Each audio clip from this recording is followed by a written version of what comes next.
it's Tricia Robinson. How are you? Today I want to talk about consistency. So if you're having trouble being consistent in your life, this may be very beneficial for you. And if you know anyone else who struggles with consistency, please feel free to share this out because I have a feeling this might be very helpful to them as well. So I don't know if you had a chance to watch this like 20 years ago, it's a story with Oprah Winfrey. And yeah, again, as you drop in, make sure you say hello. Hey Nicole, thanks for joining, and I'll be sure to give you a shout out. So about 20 years ago, I was watching Oprah Winfrey. Yeah, she is one of my favorite people, but she did a marshmallow test with 3-year-olds. And what she found, she was trying to figure out if delayed gratification was innate or learned. And so she had all these 3-year-olds and she basically said, I'm going to give you this marshmallow. Hey Jan, thanks for joining. I'm going to give you this marshmallow. And if you wait, I think it might have been 5, maybe it was 10 minutes. That's not important. But she told these 3-year-olds, if you wait for 5 minutes and you don't eat this marshmallow, when I come back, I'll give you a second marshmallow.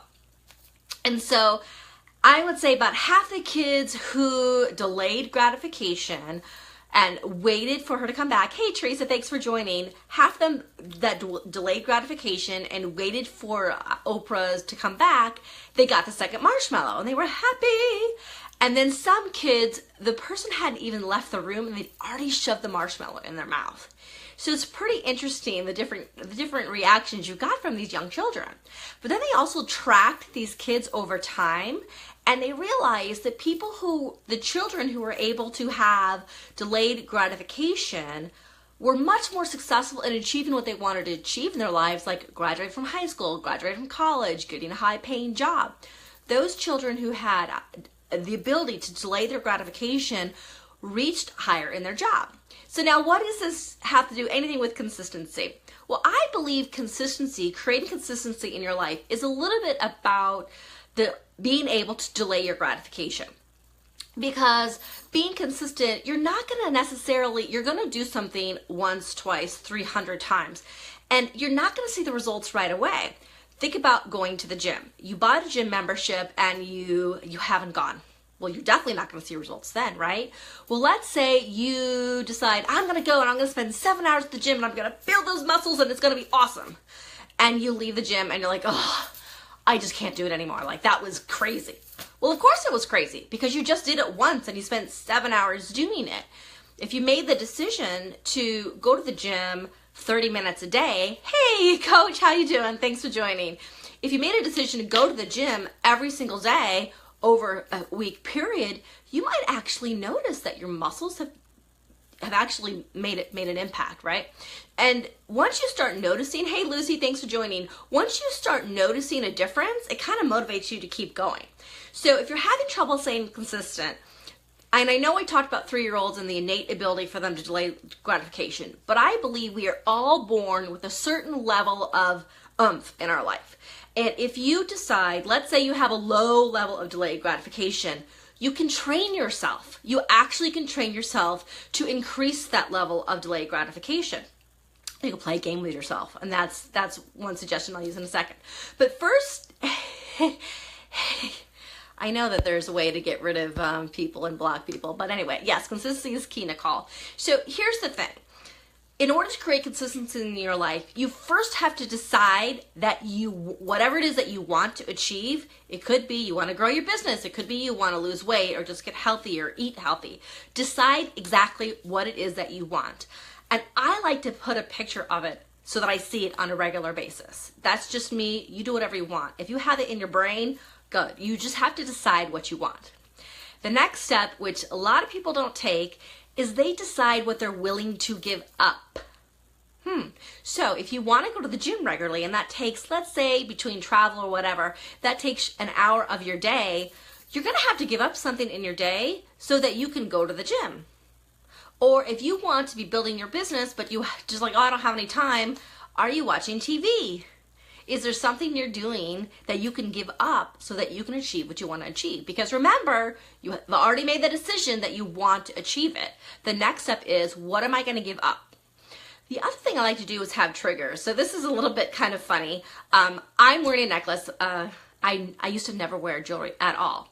But I hired somebody to help me with basically getting dressed. And one thing she said to me is, Tricia, you need to be able to see the stuff. So a trigger I use to remember to put on a jewelry or whatever is I bought, ta-da-da, it's just a little like necklace tree I got for 20 bucks, okay?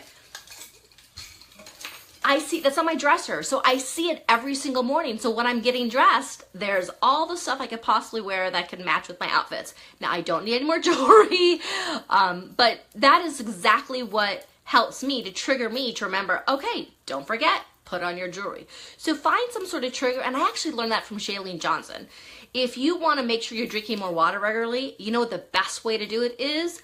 Have water bottles completely filled, ready to go. So the morning, you know, the night before, you can actually do the work, put it in the location where you wake up in the morning so that you can actually drink it right away. You can create triggers that also help create habits. So when you're starting to develop your consistency, it's not easy.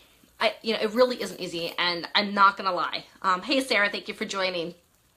But once you get going, and once you've decided that you want to do something, you've decided you're going to give up something for it. Hey, Sandra, thanks for joining. Then you create triggers so that you see things that remind you, oh, I have to do this. And then you create the habits. Habits take a while, okay? You're just not going to do something over a week and realize, aha, I've got it in my schedule. You have to do something depending on the habit. Think about brushing your teeth. Most adults brush their teeth as soon as they wake up in the morning because we just don't like the taste. But your kids, you probably have to tell your kids almost every single night for, 10 years, go brush your teeth. You develop the habit. Okay, so just understand some habits take time. Some habits you can develop, within a month or two, but some habits take several months for you to get so that you don't get out of the habit. So, one thing I heard from from one of my coaches, Ray Higdon, he's a guy that I follow a lot, but he says quite often to us in our Rank Makers group, when did feeling like it have anything to do with doing it? So there are going to be days where you just don't feel like doing it, but you've made the decision that you're going to do something and you've decided you're giving up something. So maybe that giving up something is the desire to actually want to do it. Okay? So I moved my camera. So this is Michael Phelps. All right. You may wonder why I have Michael Phelps up here. Well, my daughters love to swim and we got this for free, but I've kept it in my office. There's one in their bedroom. There's one in my office, because this reminds me of, even if I don't feel like doing something, I have somebody to watch that won, 25 gold medals in the Olympics, that probably had days in his life where he didn't want to get in the water and swim or go to the gym to work out, but he wanted to win so bad he was willing to do the stuff that nobody else is willing to do. Be physical, get the exercise in. He created habits, so he had to stop thinking about it. So once you created the habit of doing something over and over and over again, it's just like you get out of bed and you just do it. Because you've been consistent, because you've decided that you're going to do it. So that's the first thing that you need to do. So make sure you've decided that whatever it is that you want, you're willing to give up something for it, and then you physically do the work. Okay?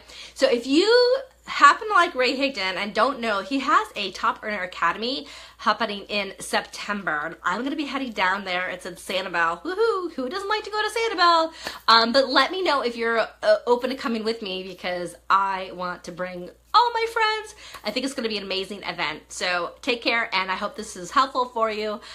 Feel free to drop a line, and I will catch you soon. Bye-bye.